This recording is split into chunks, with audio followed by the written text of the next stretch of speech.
During the summer of 2014, I learned about the Shemitah, a 3,000-year-old mystery that began on a desert mountaintop in the Middle East and appears to be controlling the rise and fall of the American economy, Wall Street, the stock market, recessions, depressions, and crashes.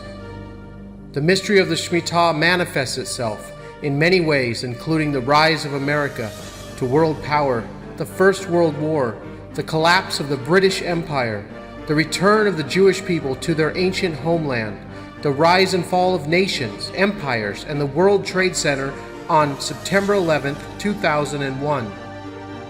It appears that the past two Shemitahs have closely aligned themselves to the U.S. stock market on Elul 29, the final day of the Jewish calendar, and people all across the world are expecting and waiting for a looming climax of the biblical Sabbath year that could have wide-ranging effects on their finances.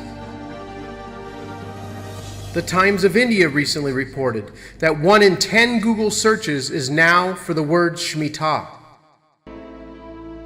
Jonathan Cahn, who wrote the book The Mystery of the Shemitah, has seemed to have created an incredible stir among the people of the planet, and for good reason.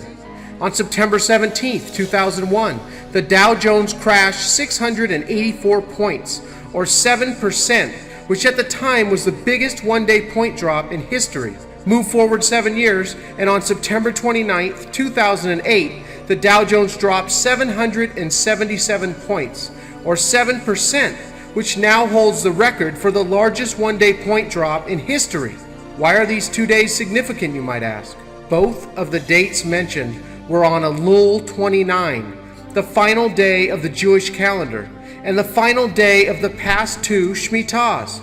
The final day of the current Shemitah ends on September 13, 2015, on Elul 29. This day happens to be a Sunday, but what many people fail to realize is that every Hebrew day begins at sunset.